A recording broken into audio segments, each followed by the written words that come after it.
ഓരോരുത്തർക്കും ഓരോ വിശ്വാസമല്ലേ. എൻ്റെ ലൈഫിൽ നടന്നൊരു കാര്യം ഞാൻ പറയാം. ചിലർക്കൊക്കെ അത് പറയുമ്പോൾ അത് കണക്റ്റ് ആവുമായിരിക്കും. ആദ്യമായിട്ടുള്ളൊരു എക്സ്പീരിയൻസ് ആയിരുന്നു അത്. ശരിക്കും ഞാൻ ഭയങ്കര ബ്ലെസ്ഡാന്ന് തോന്നി ആ സമയത്ത്.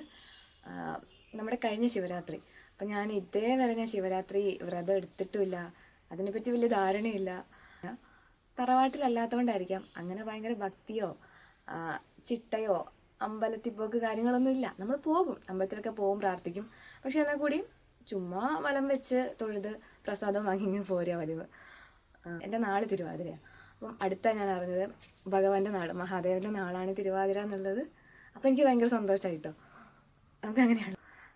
അങ്ങനെ അന്ന് ഞാൻ രാവിലെ വ്രതം എടുത്തിട്ടാണ് പോയത്. അവിടെ ചെന്ന് പിന്നെ ഇത് നമ്മൾ കൈകൂപ്പി പ്രാർത്ഥിക്കും, വലം വെക്കും, തിരിച്ചു വരും. പ്രത്യേകിച്ച് ഒന്നുമില്ല.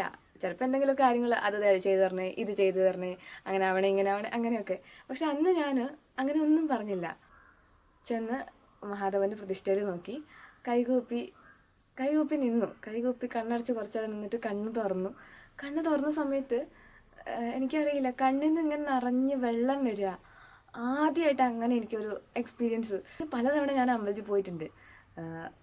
എനിക്കറിയില്ല, ചിലപ്പം നമ്മളെ അനുഗ്രഹിക്കാൻ ദൈവം കണ്ടെത്തിയ ആ സമയമായിരിക്കും അതെന്ന് ഞാൻ ഉള്ളിൽ വിശ്വസിക്കുന്നു കേട്ടോ.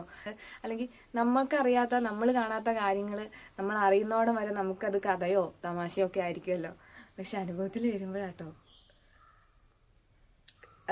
അതിൻ്റെ ഒരു പവർ നമുക്ക് മനസ്സിലാവുക. ശരിക്കും ഓരോ അമ്പലം നമുക്ക് ഓരോ എക്സ്പീരിയൻസ് അല്ലേ തരുന്നത്. എനിക്ക് തോന്നിയിട്ടുള്ളത് മഹാദേവനെ കാണണമെങ്കിൽ അദ്ദേഹം തന്നെ വിചാരിച്ചാൽ മാത്രമേ സാധിക്കുകയുള്ളൂ എന്നാണ്.